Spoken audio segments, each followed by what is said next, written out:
Abriste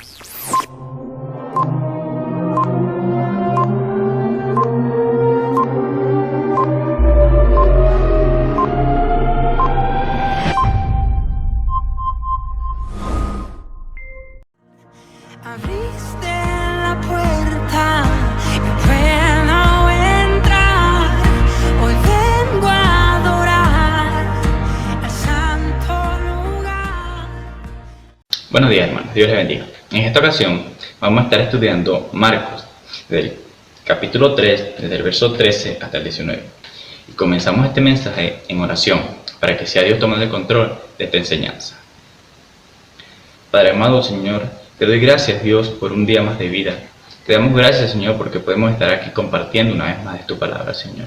No estamos juntos, Señor, pero a través de este medio, Dios, que tú nos has permitido utilizar para adorarte, Señor, y para también impartir tu palabra, Dios. Te doy gracias, Señor, por esta enseñanza, Padre. Sé tú canalizando todo esto, mi Dios, y que podamos aprender todos juntos. En el nombre de Jesús, amén. Ok. Leemos en el nombre del Padre, del Hijo y del Espíritu Santo. Amén. Dice así: Después subió al monte y llamó así a los que él quiso, y vinieron a él. Y estableció a 12, para que estuviesen con él y para enviarlos a predicar. Y que tuviesen autoridad para sanar enfermedades y para echar fuera demonios. A Simón, a quien le puso por sobrenombre Pedro. A Jacobo, hijo de Zebedeo. A Juan, hermano de Jacobo, a quien es apellido Boanerges, esto es, hijos del trueno. A Andrés, Felipe, Bartolomé, Mateo, Tomás, Jacobo, hijo de Alfeo, Tadeo, Simón el cananista y Judas Iscariote, el que le entregó, y vinieron a casa. Vemos en los estudios anteriores que los líderes religiosos no aceptaban a Jesús como el Mesías, como el que iba a salvarlos. Es por esto que Jesús hace un nuevo pueblo y elige a estas 12 personas. Es en este contexto que debemos entender este pasaje de los 12 apóstoles. Ya entrando en el texto, vemos que Jesús, antes de tomar esta decisión, fue a orar al monte. ¿Por qué digo esto? Le pido que en sus hogares busquen en Lucas capítulo 6, verso 12. Dice así: En aquellos días, él fue al monte a orar, y pasó la noche orando a Dios. Y cuando era de día, llamó a sus discípulos, y escogió a 12 de ellos, a los cuales también llamó apóstoles. En Lucas vemos una información que aquí Marcos no nos da, pero lo que podemos ver a primera vista es algo aplicable a nuestras vidas. ¿Qué debemos hacer nosotros como cristianos? Tener en cuenta esto: antes de tomar una decisión, antes de dar algún paso, hagamos tal cual como hizo Jesús, como hacía. Cada cosa que Jesús hace no es por simple casualidad. Cada cosa que vayamos a hacer, oremos ante Dios. Pidámosle al Señor que sea Él tomando dirección. Entonces vemos algo aplicable ya empezando las escrituras. Marcos capítulo 3, verso 13 dice: Después subió al monte. Vemos que el subir a un monte en el Antiguo Testamento hacía alusión a grandes decisiones que Dios iba a tomar con su pueblo. Esto lo podemos ver en Éxodo 19:20. Cuando Dios le dice a Moisés que suba al monte Sinaí. ¿Para qué? Para entregarle la ley. Y llamó así a los que él quiso, y vinieron a él, y estableció a 12. Hay una intención en el número 12. En la respuesta a estas preguntas, vamos a entender la importancia de lo que estaba haciendo Jesús. En primer lugar, el número 12 tiene profundas raíces en la historia de Israel. Su simbolismo sería obvio para cualquier judío. Vemos en Mateo como Jesús les promete a los 12 discípulos que se sentarían sobre 12 tronos para juzgar a las 12 tribus de Israel. Eso lo vemos en Mateo capítulo 19, verso 28.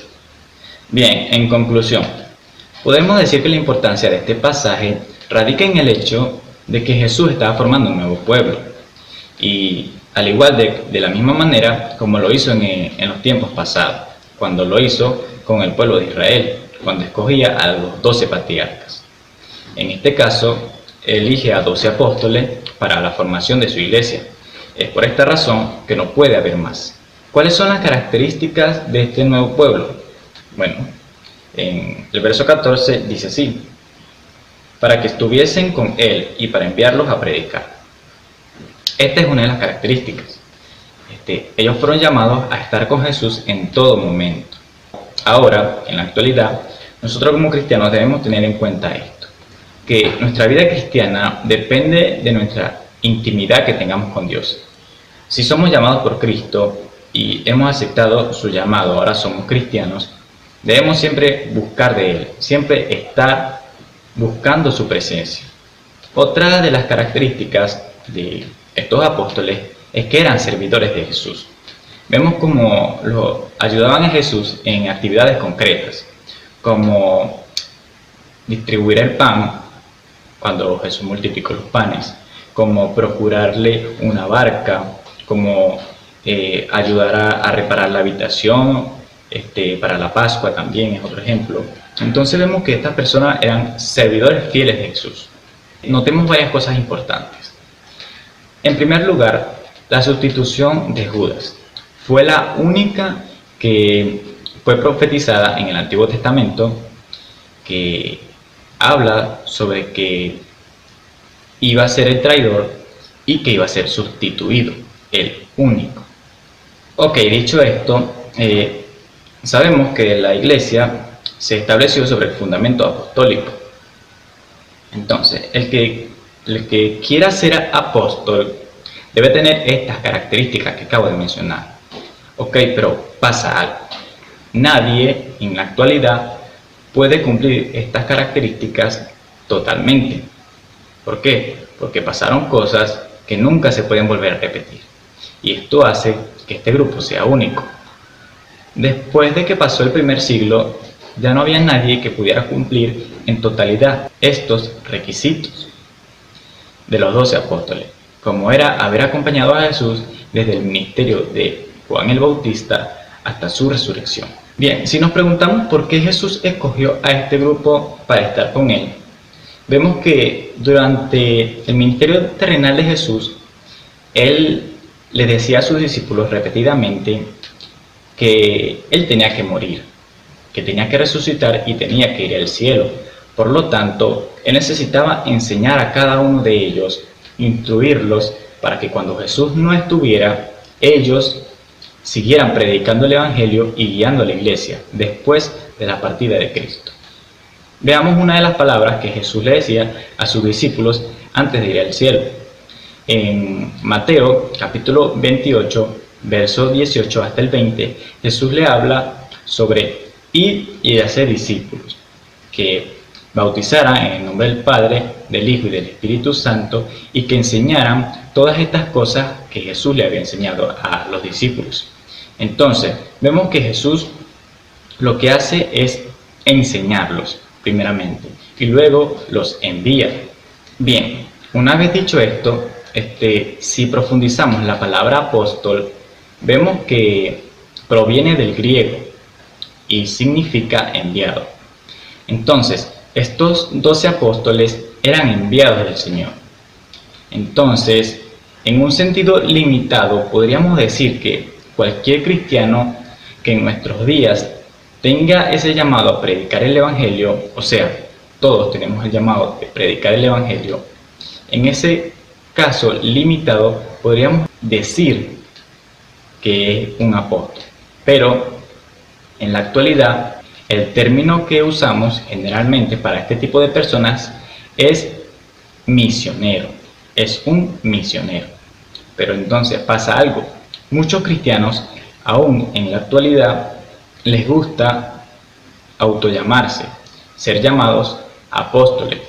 ¿Por qué? Porque se sienten en un nivel más alto. ¿Por qué no se llaman misioneros? Porque simplemente prefieren ser llamados apóstoles y sentirse a un nivel superior al misionero. Entonces es algo que como cristianos debemos tener en cuenta y cuidarnos de esto, que los 12 apóstoles ya fueron establecidos por el Señor y ya no pueden haber más. En estos momentos, si tenemos el llamado de predicar el Evangelio, somos unos misioneros del Señor. Si en la actualidad alguna persona, teniendo en cuenta esto, aún sigue queriendo hacerse llamar apóstol para tener así prestigio en la iglesia, debemos tomar en cuenta estas palabras que dijo Jesús. Busquemos en Mateo capítulo 23, verso 8 hasta el 12. Dice así: pero vosotros no queráis que os llamen rabí, porque uno es vuestro maestro, el Cristo, y todos vosotros sois hermanos. Y no llaméis Padre vuestro a nadie en la tierra, porque uno es vuestro Padre, el que está en los cielos. Ni seáis llamados maestros, porque uno es vuestro Maestro, el Cristo. El que es mayor de vosotros, sea vuestro siervo, porque el que se enaltece será humillado, y el que se humilla será enaltecido. Entonces, aquella persona que quiera autollamarse, que quiera tener un título para así tener prestigio en la iglesia, como les acabo de mencionar, tenga en cuenta esta palabra del Señor. Ok, vamos a tocar el tema un poco del llamamiento. Vemos que cuando Jesús los llama, no es por sus méritos, por los méritos que tenían ellos, sino por la gracia de Jesús, porque ninguno en sí merecía estar como apóstol. Es por esto que si lo eran por la misericordia de Dios. Pero surge una pregunta: ¿hay posibilidades de que ellos hayan despreciado el llamado del Señor? Bueno, en relación a esto, la teología calvinista afirma que el llamado de Dios es irrevocable, pero esto no coincide con lo que nos dice la palabra del Señor. Vemos que el mismo Cristo se lamenta sobre Jerusalén. Les invito a que busquen en Lucas capítulo 13, verso 34. Dice así: Jerusalén, Jerusalén, que matas a los profetas y apedreas a los que te son enviados. ¿Cuántas veces quise juntar a tus hijos como la gallina a sus polluelos debajo de sus alas, y no quisiste? Vemos que aquí Jesús dice quise. Vemos también el no quisiste de Israel. Vemos que Jesús hace el llamado, pero el ser humano tiene la responsabilidad de aceptar ese llamado. Y como vemos acá, Jerusalén no quiso aceptar ese llamado del Señor. Así es, y es muy lamentable que muchas veces Jesús hace el llamado y nosotros en la actualidad, en estos tiempos, rechazamos muchas veces ese llamado de Dios. Y entonces no debemos olvidar que el llamamiento divino no anula nuestra responsabilidad. Bien, veamos una de las características de este grupo de personas. Vemos que no tenían una ventaja social, no eran personas ricas, eran personas comunes y corrientes. No tenían tampoco una cultura elevada, ni una posición especial en el mundo del judaísmo, porque nos podemos ver, por lo menos Mateo era una persona rechazada por el pueblo. Entonces, vemos que ellos también mostraban en ocasiones muchas de sus torpezas y debilidades también. Pero vemos algo que nos enseña aquí la palabra del Señor, que Jesús no ve lo que uno es, sino lo que uno puede llegar a ser en las manos de Él. Y una de las características más importantes de este grupo selecto de 12 personas es que todos tenían algo en común, y ese era algo en especial, era que amaban a Jesús. excepto Judas, que fue el que lo traicionó. Pero entonces, si nos preguntamos, ¿por qué entonces Jesús escogió a Judas? Bueno, la razón principal es para que se pudiera cumplir la palabra del Señor. Y algunos afirman que al Señor escoger a Judas, Él nos enseña que hasta en la iglesia habrán falsos maestros ocupando puestos. Entonces es algo que debemos tener mucho cuidado y siempre tener en cuenta esto.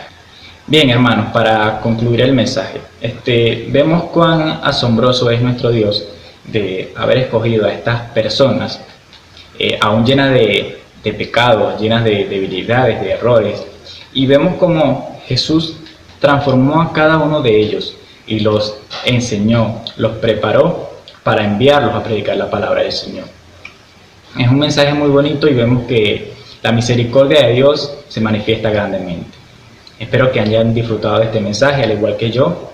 Dios les bendiga y que tengan buen día.